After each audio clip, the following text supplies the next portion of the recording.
പ്രിയങ്കരനായ ഞങ്ങളുടെ ചെയർമാൻ ശ്രീ ആലിംഗൽ മുഹമ്മദ്, ഈ പരിപാടി ഉദ്ഘാടനം ചെയ്ത ശ്രീ മുഹമ്മദ് റിയാസ്, വേദിയിലുള്ള മറ്റ് പ്രമുഖരെ, ശരിക്കും കേരളത്തിലുടനീളം സഞ്ചരിച്ചപ്പോൾ തിരുവനന്തപുരം മുതൽ കാസർഗോഡ് വരെ ഒരു യാത്ര നടത്തിയപ്പോൾ ഈ പൊള്ളുന്ന ചൂടായിരുന്നില്ല എൻ്റെ മനസ്സ് നിറയെ. ഒരു 60 അംഗ 24-ൻ്റെ സംഘം എനിക്കൊപ്പം സഞ്ചരിക്കുന്നുണ്ടായിരുന്നു. എന്നെ നോവിച്ചതും പൊള്ളിച്ചതുമൊക്കെ നമ്മുടെ നാട്ടിൽ നമ്മൾ മനസ്സിലാക്കിയതിനേക്കാൾ എത്രയോ ഭീകരമായി കാര്യങ്ങൾ മാറിയിരിക്കുന്നു എന്നുള്ളതാണ്. ഒരു വാർത്താ ചാനലിൻ്റെ AC മുറിയിലിരുന്ന് കാര്യങ്ങൾ കാണുമ്പോൾ ഇതൊന്നും അത്ര ഗൗരവതരമായിരിക്കില്ല എന്നൊരു പ്രതീക്ഷ നമുക്കെപ്പോഴും ഉണ്ടാകാറുണ്ട്.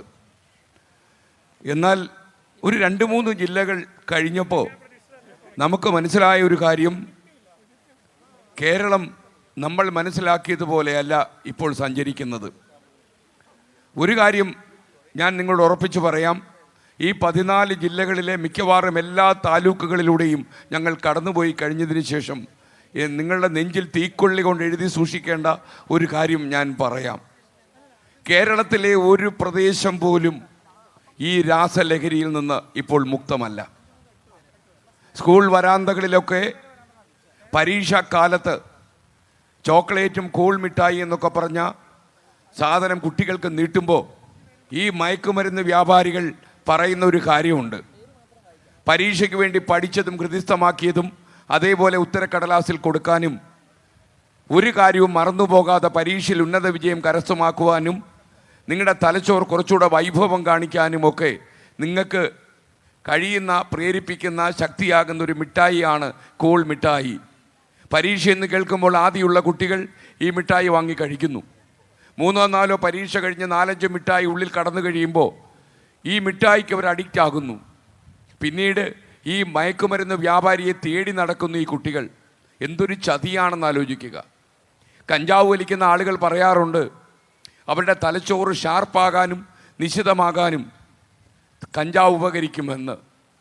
ചലച്ചിത്ര ലോകത്ത് പ്രവർത്തിക്കുന്ന ചില ആളുകൾ പറയുന്നത്, ടെലിവിഷൻ രംഗത്തുകൊണ്ട് നന്നായി കഞ്ചാവ് വലിച്ചു കഴിഞ്ഞാൽ ബുദ്ധിക്ക് വികാസം ഉണ്ടാകും, ബുദ്ധി കുറച്ചുകൂടെ ഷാർപ്പാകും. പ്രൊഫഷണൽ രംഗത്ത് പ്രവർത്തിക്കുന്ന ഡോക്ടേഴ്സും എഞ്ചിനീയേഴ്സും പറയുന്നു, കാര്യങ്ങൾ കുറച്ചുകൂടെ പ്രിസിഷൻ കിട്ടാൻ, നിശ്ചിതമായി കാര്യങ്ങൾ ചെയ്യാൻ, ഷാർപ്പാകാൻ കഞ്ചാവ് ഉപകരിക്കുമെന്ന്. ഞാൻ ഈ കേരളത്തിൽ കണ്ട എല്ലാവരോടും വിളിച്ചു പറഞ്ഞു, ലോകത്തൊരു ശാസ്ത്രീയ അടിത്തറയില്ലാത്ത ലോകമണ്ടത്തരമാണ് ഈ ആളുകൾ പ്രചരിപ്പിക്കുന്നത് എന്ന്. കഞ്ചാവിന് നമ്മുടെ ബുദ്ധിവൈഭവം വർദ്ധിപ്പിക്കാൻ കഴിയുമെന്നോ നമ്മുടെ തലച്ചോറിന് കരുത്ത് പകരാൻ കഴിയുമെന്നോ ലോകത്തൊരു രാജ്യത്തും തെളിയിച്ചിട്ടില്ല. സൗത്ത് അമേരിക്കയിലെ ഗ്വാട്ടിമാല പോലെയുള്ള രാജ്യങ്ങളിൽ കഞ്ചാവ് നിയമപരമാണ്. എന്നാൽ എൽ സാൽവദോർ എന്ന് പറയുന്നൊരു രാജ്യം അവിടെയുണ്ട്. ആ രാജ്യത്ത് പോയി നിരോധിച്ചിരിക്കുക. അമേരിക്കയിലെ പല സംസ്ഥാനങ്ങളിലും കഞ്ചാവ് നിയമവിധേയമാണ്. എന്നാൽ കഞ്ചാവിന് മനുഷ്യ ശരീരത്തിൽ അനുകൂലമായ മാറ്റങ്ങൾ കൊണ്ടുവരാൻ കഴിയുമെന്ന് ഒരു പഠനവും ഇതുവരെ തെളിയിച്ചിട്ടില്ല. എൻ്റെ ബലമായ സംശയം, കഞ്ചാവ് വിൽപ്പന പ്രോത്സാഹിപ്പിക്കാൻ ഈ ഏജൻസികൾ പറഞ്ഞ് പ്രചരിപ്പിക്കുന്ന കല്ലുവെച്ച നുണയായിരിക്കാം ഇത്. കേരളത്തിലെ ചില പ്രദേശങ്ങളിലേക്കൊക്കെ കടന്നു ചെന്നപ്പോൾ ഒരു കടപ്പുറത്ത് ഞങ്ങൾ കണ്ടു, നേരെ കൺമുന്നിൽ നിൽക്കുന്ന ഒരാൾ MDMA വിൽപ്പനക്കാരനാണ്. ഹാഷ്മിയോടൊരു കുട്ടി പറഞ്ഞ തമാശ കേട്ടു അതിനിടയിൽ. അതായത് നല്ല ക്വാളിറ്റിയുള്ള MDMA നാട്ടിൽ കിട്ടാതായിരിക്കുന്നു എന്നാണ് ഇവൻ പറയുന്നത്. ഒന്ന് ആലോചിച്ച് നോക്കുക. നമ്മുടെ കുട്ടികൾ, നമ്മുടെ പെൺകുട്ടികൾ, നിങ്ങൾ അറിയേണ്ട ഒരു കാര്യം, പോലീസ് ഒരു 600 കേസ് എടുത്തപ്പോൾ അതിൽ 30% പ്രായപൂർത്തിയാകാത്ത കുട്ടികളാണ്. ഇതൊക്കെ അമ്പരപ്പിക്കുന്ന കണക്കാണ്. അതിൽ 15-17% പെൺകുട്ടികളാണ്. നമ്മുടെ കുട്ടികളുടെ യാത്ര എങ്ങോട്ടാണ് എന്ന് നമ്മൾ മനസ്സിലാക്കുക. ഇതൊരു മാരകമായ വിഷലഹരിയാണെന്നുള്ള കാര്യത്തിൽ സംശയമില്ല. ചില ആളുകൾ എന്നോട് ചോദിച്ചു, നിങ്ങൾ ഈ രാസലഹരിക്കെതിരായിട്ട് സംസാരിക്കുമ്പോൾ നിങ്ങൾ എന്തുകൊണ്ട് മദ്യത്തിനെതിരായി സംസാരിക്കുന്നില്ല? കള്ളു കുടിച്ചൊരുവൻ വീട്ടിൽ കയറുന്നത് പോലെയല്ല ഈ രാസലഹരി കഴിച്ചാൽ.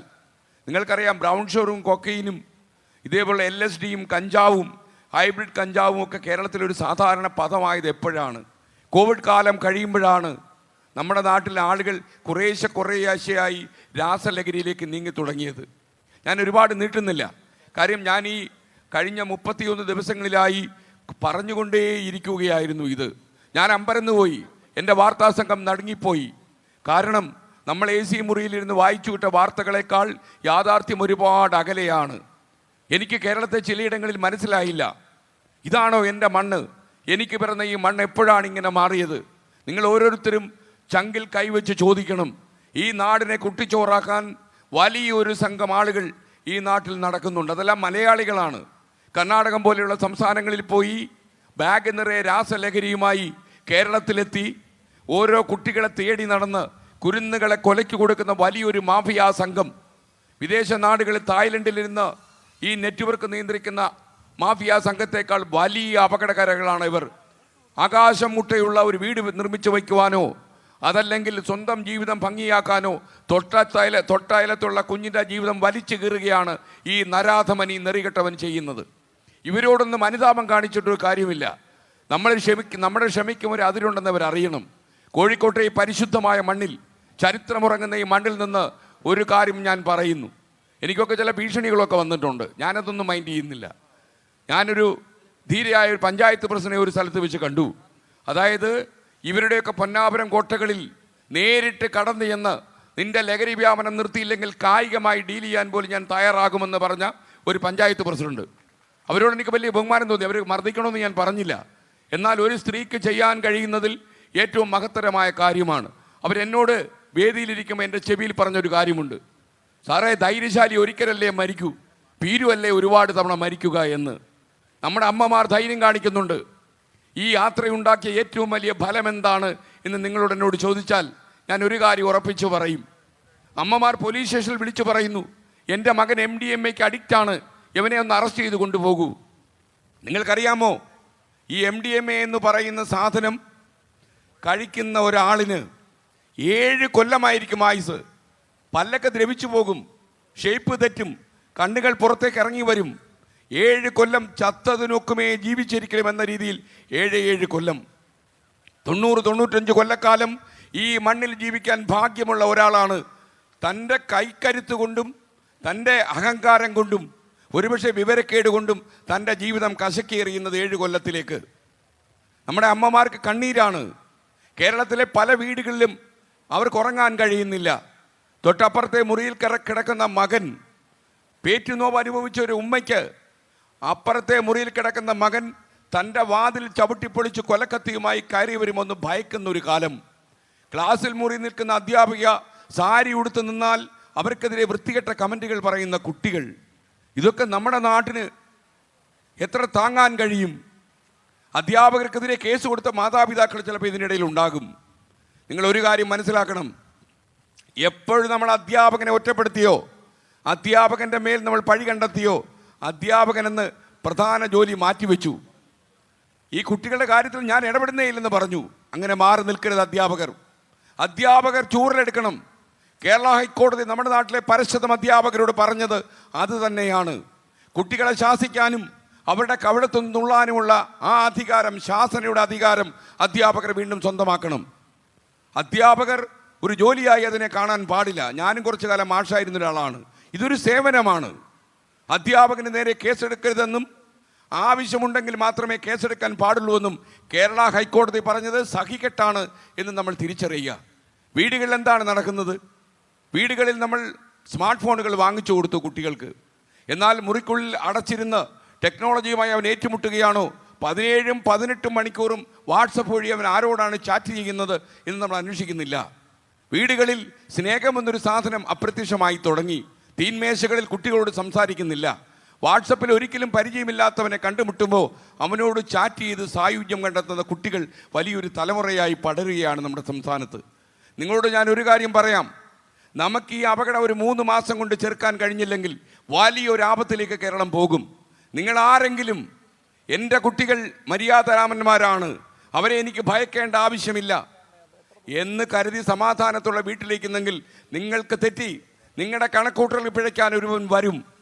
തൊട്ടയൽ വീട്ടിൽ അതല്ലെങ്കിൽ 4 വീട് അപ്പുറത്ത് MDMAയിൽ മൂക്കുകുത്തി വീണുപോയ ഒരുവൻ നട്ടപ്പാതിരാ നേരത്ത് പ്രതികാരത്തിൻ്റെ ഏറ്റവും ഉന്നത തലങ്ങളിൽ നിൽക്കുമ്പോൾ അവൻ കൊലക്കത്തിയുമായി പാഞ്ഞെടുത്ത് വീട്ടിൽ കയറി വന്നു എന്ന് വരും. പൊതുവിടങ്ങളിൽ, തിയേറ്ററുകളിൽ, ബസ് സ്റ്റാൻഡുകളിലൊക്കെ ഇത്തരം രാസലഹരി ബാധിച്ച് പേ പിടിച്ചവർ വരും. രാസലഹരി ബാധിച്ച ആളുകൾ ഉപയോഗിക്കുന്ന ആളുകൾ ഭ്രാന്ത് പിടിച്ചവരെക്കാളും ഗതികെട്ടവരാണ്. അവർ മനോരോഗികളാണ്.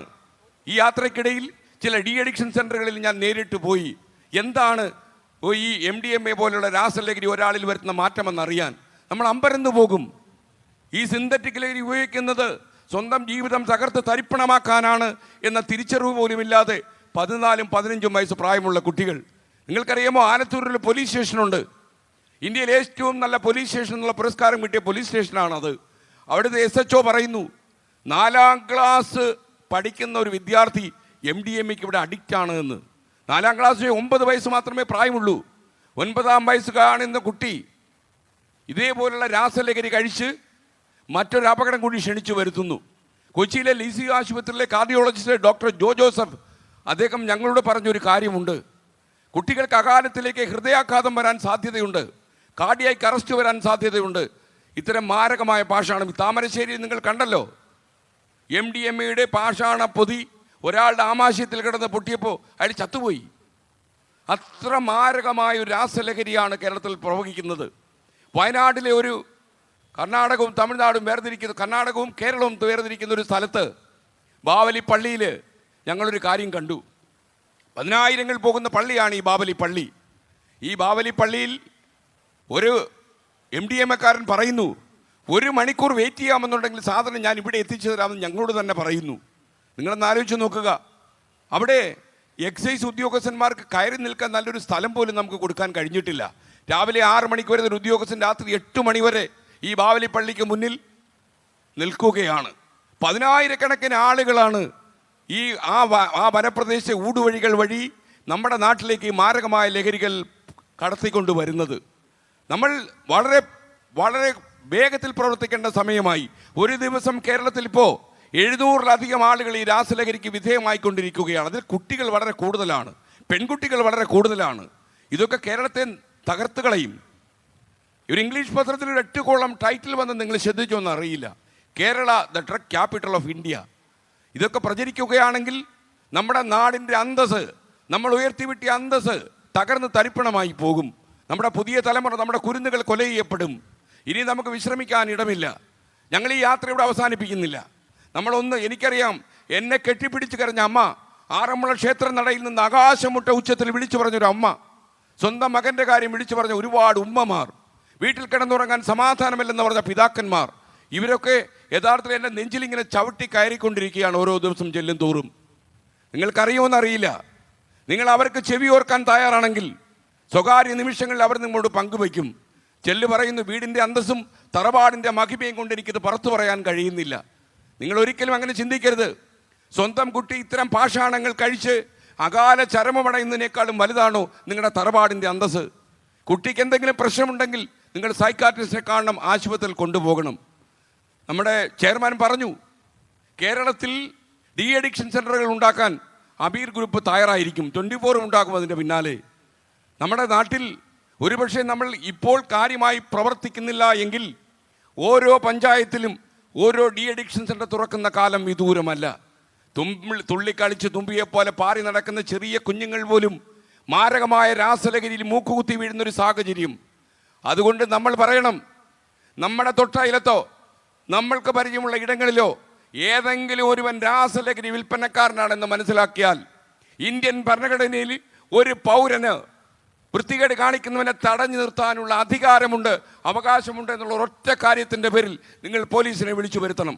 ആരുടെയും മുഖം നോക്കരുത്. ഇനി നമ്മൾ അവസാന അംഗത്തിന് തയ്യാറെടുക്കാൻ നേരമാകുന്നു. ഇനി നമ്മൾ ഇതിനകത്ത് ഈ കാര്യത്തിൽ നമ്മൾ അലംഭാവം കാണിച്ചാൽ നമ്മുടെ കുട്ടികളെ നമുക്ക് നഷ്ടപ്പെടും. പുതിയ കുട്ടികൾ, ഈ നാടിൻ്റെ ആർജവം കാണിക്കേണ്ടവർ, ഈ നാടിൻ്റെ ഓജസ്സായി മാറേണ്ടവർ ഈ കുട്ടികളെ ആയിരിക്കും നമുക്ക് നഷ്ടപ്പെടുക. അമ്മമാർക്ക് തീരാവേദനയായി മാറും ഈ കുഞ്ഞുങ്ങൾ. പെറ്റ കുഞ്ഞുങ്ങളുടെ ശവം മടിയിൽ വെച്ച് കരയുന്ന പെറ്റമ്മയുടെ കണ്ണീരായി കേരളം മാറിയെന്ന് ചിലപ്പോൾ വന്നു വരും. വളരെ അപകടകരമായ അവസ്ഥയാണ്.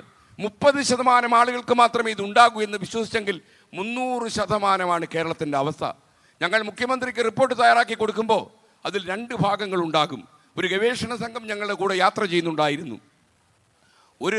ഒരു റിപ്പോർട്ടിൻ്റെ ഒരു ഭാഗം എല്ലാവർക്കും വായിക്കാൻ പറ്റിയ റിപ്പോർട്ടാണ്, ഞങ്ങളത് പ്രസിദ്ധപ്പെടുത്തും. എന്നാൽ അതിൻ്റെ 2ാമത്തെ ഭാഗം കോൺഫിഡൻഷ്യലായ ഒരു റിപ്പോർട്ടായിരിക്കും. ആ റിപ്പോർട്ടിൽ കേരളത്തിലേക്ക് രാസലഹരി കലർത്തുന്നതിൽ ഏതൊക്കെ പണക്കാരന്മാരുണ്ട്, ഏതൊക്കെ പൊതുപ്രവർത്തകരുണ്ട്, ഏതൊക്കെ പോലീസ് ഉദ്യോഗസ്ഥന്മാരുണ്ട്, ഏതൊക്കെ സർക്കാർ ഏജൻസികളുണ്ട്, അവരുടെ കളർ ചിത്രങ്ങൾ സഹിതം മുഖ്യമന്ത്രിക്ക് സ്വകാര്യമായി ഞങ്ങൾ റിപ്പോർട്ട് കൊടുക്കും. മാത്രമല്ല, കേരളത്തിൽ ഇത്തരം രാസലഹരിയുടെ ഉറവിടങ്ങൾ എവിടെയാണ്, ഏതൊക്കെ ഗോഡൌണുകളാണ് നിങ്ങൾക്കറിയുമെന്നറിയില്ല. വേണമെങ്കിൽ MDMA നമ്മുടെ നഖത്തിൻ്റെ അടിയിൽ വേണമെങ്കിൽ സൂക്ഷിച്ച് നമുക്ക് കടത്തിക്കൊണ്ടുവരാം. അത്രയും മതി ഒരാൾക്ക് കിക്കാവാൻ. അപ്പോൾ ഇവരുടെയൊക്കെ കള്ളക്കളികൾ തുറന്നു കാട്ടുന്ന ഒരു റിപ്പോർട്ടായിരിക്കും ഒരുപക്ഷെ കേരളത്തിൽ ഇന്ന് വരെ കണ്ടിട്ടില്ലാത്ത ഹൈലി എക്സ്പ്ലോസീവായിട്ടുള്ള ഒരു റിപ്പോർട്ടായിരിക്കും മുഖ്യമന്ത്രിക്ക് നമുക്ക് കൊടുക്കുക. മുഖ്യമന്ത്രി ഒരു കാര്യം എന്നോട് ഉറപ്പിച്ച് പറഞ്ഞിട്ടുണ്ട്, റിപ്പോർട്ടിൻ്റെ മെറിറ്റ് അടിസ്ഥാനത്തിൽ നിശ്ചിതമായ തീരുമാനങ്ങൾ അദ്ദേഹം എടുക്കും. ഇപ്പോൾ തന്നെ നിങ്ങൾക്കറിയാം, സമ്മർദ്ദങ്ങൾ പോലീസിൻ്റെ മേളിൽ കാര്യമായിട്ടുണ്ട്, റെയ്ഡുകൾ ഇഷ്ടംപോലെ നടക്കുന്നുണ്ട്. അതുപോലെ മറ്റൊരു കാര്യം കൂടി നമ്മൾ അറിയണം, കേരളത്തിലെ ഹോസ്റ്റൽ മുറികളിൽ പലതും ഇത്തരം വേദികളാകുന്നു എന്നുള്ള നടക്കുന്ന യാഥാർത്ഥ്യം കൂടി നമ്മൾ തിരിച്ചറിയണം. കൊച്ചിയിലെ കളമശ്ശേരിയിലെ ഒരു പോളിടെക്നിക്കൽ കോളേജ് റെയ്ഡ് ചെയ്തപ്പോൾ അവിടെ 2 കിലോ കഞ്ചാവ് പിടിച്ചപ്പോൾ ആ 2 കിലോ കഞ്ചാവ് അതിൻ്റെ വിതരണക്കാരായിരുന്നു കുട്ടികൾ. എത്ര പ്രതീക്ഷയോടെ കോളേജിലേക്കുന്ന കുട്ടികൾ അവിടെ കഞ്ചാവ് വലിക്കുന്നു, മാത്രമല്ല അതിൻ്റെ വിതരണക്കാരുമാകുന്നു. വാട്സപ്പ് വഴി ആ കഞ്ചാവ് വിതരണം ചെയ്തുകൊണ്ടിരിക്കുക. നിങ്ങൾ അറിയുന്നതിനേക്കാളും കേട്ടതിനേക്കാളും വളരെ മോശമാണ് യാഥാർത്ഥ്യമെന്ന കാര്യം ഞാൻ ഉറപ്പിച്ച് പറയുകയാണ്. നമ്മൾ കരുത്തരാണ്, നമുക്ക് ആത്മവിശ്വാസമുണ്ട്, നമുക്ക് കരുതലുണ്ട്. കോവിഡും പ്രളയവുമൊക്കെ കടന്നവരാണ് നമ്മൾ. 20 മാസത്തെ കോവിഡ് കാലം റോഡിൽ ആളുകൾ ചത്തൊടുങ്ങിയപ്പോൾ നമ്മൾ കൈകോർത്തു. പ്രളയം നമ്മുടെ മുകളിലൂടെ വന്ന് മറിഞ്ഞപ്പോൾ നമ്മൾ കൈത്താങ്ങായി. അതുകൊണ്ട് തന്നെ ഈ മാരക വിപത്തിനെ എന്നേക്കുമായി മണ്ണിൽ കുഴിച്ചു മൂടാൻ നിങ്ങൾ എല്ലാ ശക്തിയും സംഘബലം ഉപയോഗിച്ച്, സംഘശക്തി കൊണ്ട്, ഐക്യദാർഢ്യം കൊണ്ട് നമ്മൾ ഈ നരാധമന്മാരോട് പറയണം, എനിക്ക് പിറന്ന ഈ പച്ചപ്പുള്ള എൻ്റെ മണ്ണിൽ നിനക്ക് വേര് പിടിക്കാൻ ഇടമില്ല. എൻ്റെ ജീവൻ നഷ്ടപ്പെട്ടാലും നിന്നെ ഈ മണ്ണിൽ നിന്ന് വേരോടെ ഞാൻ പിഴുതെടുത്ത് കളയും എന്ന് നമുക്ക് വിളിച്ചു പറയാൻ സമയമാകുന്നു.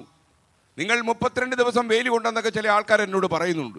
ഇതിനേക്കാളും വലിയ വെയിൽ കേരളത്തിലെ അമ്മമാർ കൊള്ളേണ്ടി വരും എന്നെനിക്കറിയാം. 40 ഡിഗ്രി ചൂടല്ല, ഉള്ളു തിളയ്ക്കുന്ന രീതിയിലുള്ള വെയിൽ അവർക്ക് കൊള്ളേണ്ടി വരും നമ്മളിനി അമാന്തം കാണിച്ചാൽ. ഞാൻ പറയുന്നത്, ഞാൻ എൻ്റെ സംസാരം അവസാനിപ്പിക്കുകയാണ്. നമ്മളിവിടെ നിന്നൊരു യാത്ര വീണ്ടും ആരംഭിക്കുകയാണ്. കാരണം ഈ ഉറവിടങ്ങൾ, അതായത് നിങ്ങൾക്കറിയുമോ എന്നറിയില്ല, കുറച്ച് കാലം മുമ്പ് കേരളത്തിലേക്ക് സ്പിരിറ്റ് ഒഴുകിയപ്പോൾ നമ്മുടെ മിടുക്കരായ പോലീസ് ഉദ്യോഗസ്ഥന്മാർ ആന്ധ്രയിൽ പോയിട്ട് അവിടെ ഈ സ്പിരിറ്റ് മുതലാളിമാരെ കണ്ടിട്ട് പറഞ്ഞു, നീയൊക്കെ കേരളത്തിലേക്ക് ഈ കച്ചവടം കൊണ്ടുവരരുത്, ആന്ധ്രയിൽ നീ കച്ചവടം ചെയ്തോ, എൻ്റെ മണ്ണിലേക്ക് ഇറങ്ങിയാൽ ഞാൻ ഒരിക്കൽ കൂടി നിൻ്റെ നാട്ടിലേക്ക് വരും, നിന്നെ അറസ്റ്റ് ചെയ്ത് പൂജപ്പുര സെൻട്രൽ ജയിലിൽ കൊണ്ടിടുമെന്ന് ഒരു അന്വേഷണ ഉദ്യോഗസ്ഥന്മാരോട് പറഞ്ഞു. അന്ന് തന്നെ ഈ സ്പിരിറ്റ് ലോബികൾ കേരളത്തിലേക്കുള്ള സ്പിരിറ്റ് ലോബിയുടെ ഒഴുക്ക് നിർത്തിവെച്ചു. ഇതേ കാര്യം കർണാടകം പോലെയുള്ള സംസ്ഥാനത്തോട് നമുക്ക് പറയേണ്ടി വരും. അവിടെയുള്ള ആളുകൾക്ക് പണം ഉണ്ടാക്കാൻ നമ്മുടെ കുട്ടികളെ കുരുന്നുകളെ കൊല ചെയ്യണോ എന്ന കാര്യം ആലോചിക്കണം. നമ്മുടെ പോലീസുകാർക്ക് ഇപ്പോൾ ഇഷ്ടംപോലെ സ്വാതന്ത്ര്യമുണ്ട്, അവരിഷ്ടംപോലെ റെയ്ഡ് നടത്തുന്നുണ്ട്, മിടുക്കരാണവർ. നമ്മുടെ പോലീസ് സംവിധാനത്തിന് തകർത്തെറിയാൻ കഴിയുന്ന ശൃംഖല മാത്രമേ ഉള്ളൂ. ഞാനത് വിശ്വസിക്കുന്നു. നിങ്ങൾ അണിചേരുക, നിങ്ങളെല്ലാവരും ഒന്ന് എഴുന്നേറ്റ് നിന്ന് ലോകത്തിന്, നിങ്ങൾക്കറിയാം ഈ മാഫിയ സംഘത്തിൻ്റെ തലപ്പത്തുള്ള ആളുകൾ, നമ്മൾ ആലിങ്കൽ മുഹമ്മദ് സാർ സൂചിപ്പിച്ചതുപോലെ വലിയ വലിയ ഭീകരന്മാരാണ്. രാജ്യാന്തര ശൃംഖലയുണ്ട്. ഇപ്പോൾ സാറ്റലൈറ്റ് വഴി ചിലപ്പോൾ ഞാൻ ഈ സംസാരിക്കുന്നൊക്കെ അവർ കണ്ടുകൊണ്ടിരിക്കുകയായിരിക്കും. ഞാൻ ഇടയ്ക്കതാ മേളിലോട്ടൊന്ന് നോക്കി, ബോംബ് വന്ന് സാറ്റലൈറ്റ് വഴി വീണാലും അത്ഭുതമില്ല. നമുക്ക് ഇവരുടെ ഉറവിടങ്ങളിൽ ബോംബിട്ടേ പറ്റൂ, തകർത്ത് തരിപ്പണമാക്കണം. നിങ്ങളെല്ലാവരും എഴുന്നേറ്റ് നിന്ന് നമ്മൾ വിളക്കൊന്ന് കെടുത്തും. ഇതവർക്കൊരു സൂചനയാണ്. നമ്മൾ നമ്മുടെ മൊബൈൽ ഫോണിൽ ലൈറ്റ് മാത്രം തെളിയിക്കുക. നമ്മൾ ഈ കടപ്പുറത്ത് അണിചേർന്നിരിക്കുന്ന 10,000 ഇവരോട് വിളിച്ചു പറയുന്നു, ഏറ്റവും അവസാനത്തെ നരാധമനായ രാസലഹരി വിൽപ്പനക്കാരനും ഈ കേരളത്തിൻ്റെ മണ്ണിൽ നിന്ന് സ്ഥലം വിട്ടു പോകണം. ഈ കേരളത്തിൻ്റെ മണ്ണിലേക്ക് വേരിറക്കാൻ ഒരു വൃത്തികെട്ട ശക്തിയെ നമ്മൾ അനുവദിക്കില്ല എന്ന് തമസോമ ജ്യോതിർഗമയ എന്ന് മനസ്സിൽ പറഞ്ഞുകൊണ്ട് നമ്മൾ വെളിച്ചം പായിച്ചു കൊടുക്കണം. ഇതൊരു സൂചനയാണ്. ഈ സൂചന കൊണ്ട് പഠിച്ചില്ലെങ്കിൽ ഇവൻ്റെ ഉറവിടങ്ങളിലേക്ക് നമുക്ക് നേരിട്ട് യാത്ര ചെയ്യേണ്ടി വരുന്ന ഒരു പ്രഭാതം പൊട്ടിവിടർന്നു എന്ന് വരും. അതിനുവേണ്ടി നമ്മൾ തയ്യാറെടുക്കണം. നിങ്ങളെല്ലാവരും ഒന്ന് എഴുന്നേറ്റ് മൊബൈൽ ഫോണിൽ മാത്രം നിങ്ങളുടെ വിളക്കുകൾ തെളിയിക്കുക. നമ്മുടെ ഈ പ്രകാശം എല്ലാവരും ഇതൊരു പക്ഷേ ലോകത്തിന് നൽകുന്ന ഏറ്റവും വലിയ സൂചനയാകട്ടെ. കുരുന്നുകളെ കൊലയ്ക്ക് കൊടുക്കുന്ന ആളുകൾ,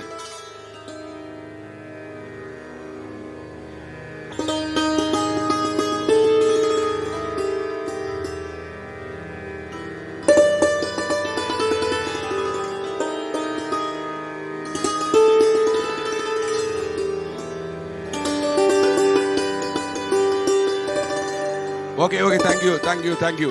ഇതൊരു സൂചനയാണ്. ഞാൻ ഈ പ്രസംഗം നീട്ടുന്നില്ല, കാര്യം എം ജി ശ്രീകുമാറിനെ പോലെ കൃതകസ്ഥനായ ചലച്ചിത്ര പ്രേമി ഗായകനും ഒക്കെ തന്നെ ഇനി പാട്ടുകൾ പാടാനുണ്ട്.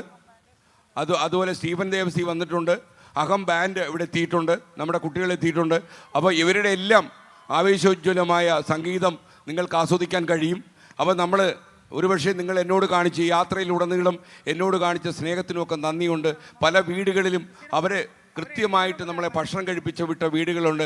കാസർഗോട്ടെ കല്ലട്ര കുടുംബം പോലെ എത്രയോ ആളുകൾ നമ്മളോട് ഈ സ്നേഹം കാണിച്ചിട്ടുണ്ട്. ആ സ്നേഹത്തിനുമൊക്കെ നന്ദി. നിങ്ങൾ കാണിച്ച എല്ലാ സ്നേഹ വിശ്വാസങ്ങൾക്കും ഞാൻ നന്ദി രേഖപ്പെടുത്തുന്നു. നമ്മുടെ യാത്ര ഇവിടെ അവസാനിക്കുന്നില്ല.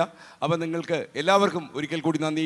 ഒരുപക്ഷെ നിങ്ങൾക്ക് ഈ ഈസ്റ്റർ ദിനത്തിൽ, ഒരു ഉയർത്തെഴുന്നേൽപ്പിൻ്റെ ദിനത്തിൽ, മറ്റൊരു ഉയർത്തെഴുന്നേൽപ്പിനെ നമുക്ക് ഈ സംഘബലം കൊണ്ട് നമ്മളെ അണിയിച്ചൊരുക്കാൻ വേണ്ടി നിങ്ങളെല്ലാവരും കോഴിക്കോട് കടപ്പുറത്തേക്ക് വന്നു എന്നുള്ളത് എന്നെ വളരെ സന്തോഷിപ്പിക്കുന്നു. തീർച്ചയായിട്ടും അമ്മമാരും രക്ഷകർത്താക്കളും എന്നോട് കാണിച്ച കാരുണ്യവും സ്നേഹവും എപ്പോഴും എൻ്റെ മനസ്സിൽ നന്മ നിറഞ്ഞ മാധ്യമപ്രവർത്തനത്തിന് പ്രേരണയാകും എന്ന് മാത്രം പറഞ്ഞുകൊണ്ട് ഞാൻ അവസാനിപ്പിക്കുന്നു. നമ്മളിനി കാണാം നാളെ മുതൽ ടെലിവിഷൻ സ്ക്രീനിൽ. Good bye.